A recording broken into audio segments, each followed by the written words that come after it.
many years at that time, maybe 20 plus, whatever that year was. 20 plus years. I have 3 beautiful children, and we just love each other. We're a great family. God has blessed us. We've traveled, and we just love God, and so forth and so on, and so forth and so on. And he said, after about 45 minutes of talk, he gets up, hands me his business card, says, "This is who I am. If anybody says anything to you at any time, call me." Turned to one of the highest ranking officials in the state of Michigan and said, "Give the man what he wants. Give the man what he wants."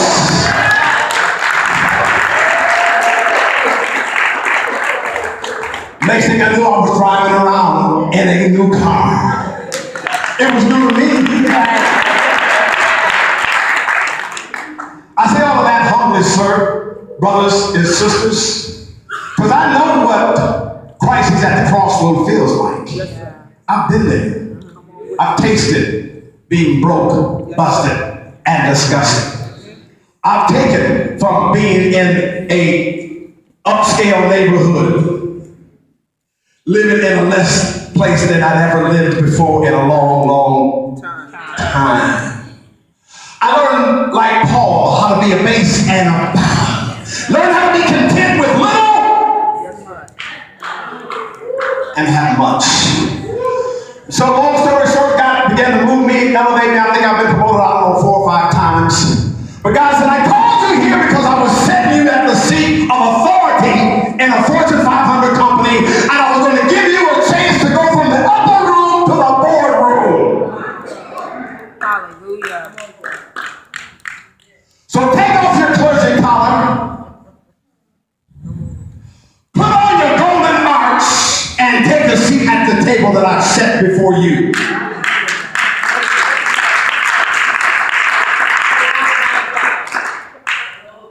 The Lord was my witness. I said, "God, I don't understand." He said, "It's not for you to understand." When the haters and all the other folk came up, I just stayed in my lane, ran my race, and walked in humility. Every place I walked into, what may I do? How may I help? Grab a broom, grab a mop. To this day, that's where I handle my business. I have an awesome position. How many of you have heard of all-day breakfast? Yes. You've heard of all-day breakfast? That's my project.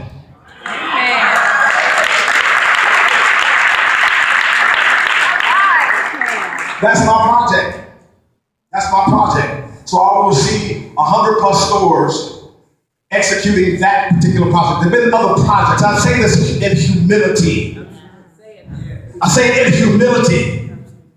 You understand what I'm trying to say, brothers? I say it in humility. Because when God raises you up, lifts you up, and carries you to another level, it just means more work, more responsibility. Amen. You want to be elevated, get ready for more work. Amen. That's what Nehemiah did. He humbled himself, cried out to God, prayed and fasted, even in the midst of being a eunuch, brothers. Lost his masculinity. And still God raised him up to be the governor of Jerusalem. Not a prophet, not the son of a prophet, The governor. but just a common man with a call who knew how to manage a crisis. Tonight, I don't know where you are, but you've heard of where I've been. I can tell you tonight that it's a process. The key is, are you up for the test? God is about to elevate you, but are you willing to show up to take the test? You have no clue what the rewards are for those who are willing to pass the test. Can I tell you, the first step is just total surrenderness. Come back to the keyboard. Somebody play very softly. Somebody needed to hear this message. That was not my intent tonight to share this message. That was not my message. But somebody needed to hear my story. Needed to hear my midlife crisis. How God reinvented me. How I allowed him to redesign me on a dime. Couldn't go to a life coach. Someone who helps to re-image you. Someone who can reshape and reformat your professional profile. All I had was the school of hard knocks.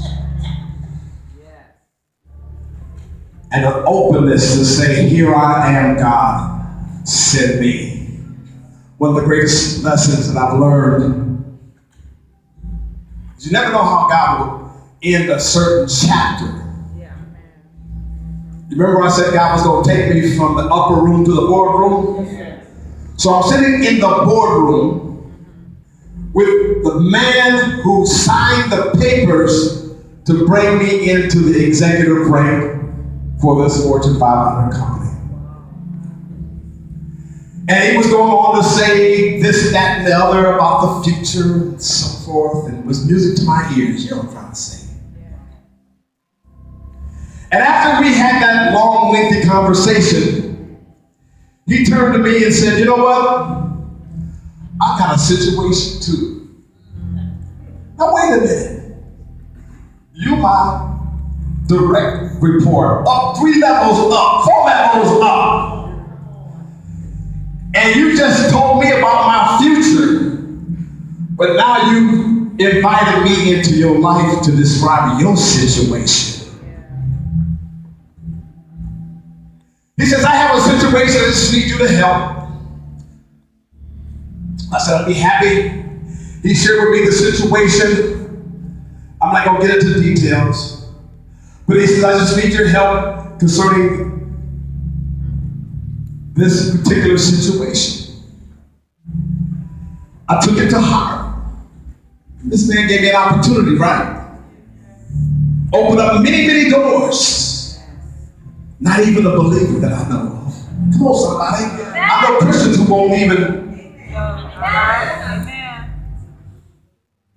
The beauty of it is that after 2 weeks, the assignment that he gave me to help,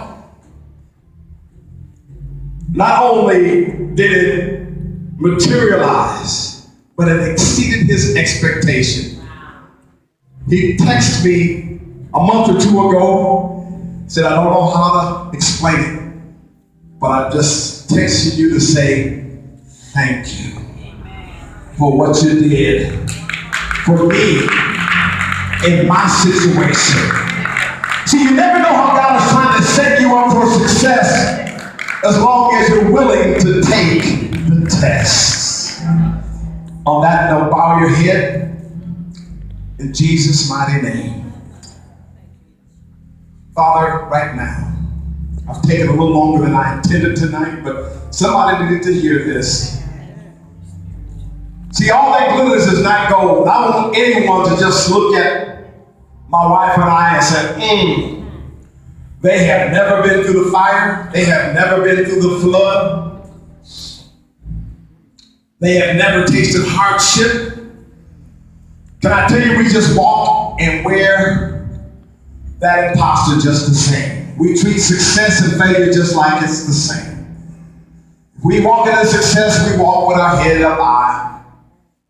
We walk in failure, we're going to walk and talk the same like we had a great day. You don't know, I could have lost my house. Could have just lost my car. Yeah.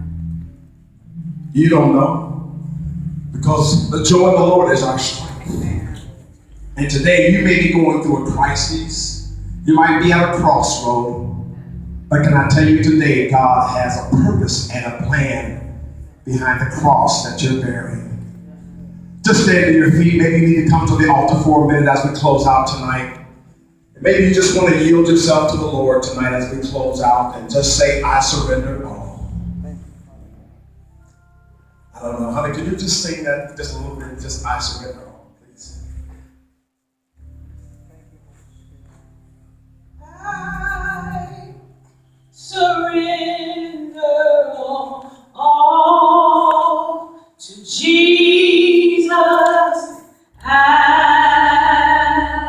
surrender all to Him I freely give. I will ever love and trust Him in His presence daily. Sing it with me, I surrender. I surrender all.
Let's give the Lord praise tonight.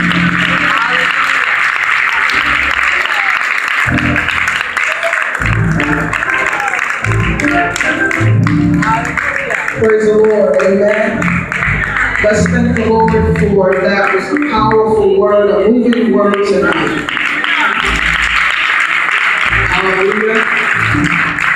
We now have the opportunity to prepare our offerings for tonight. We know what has been asked of us.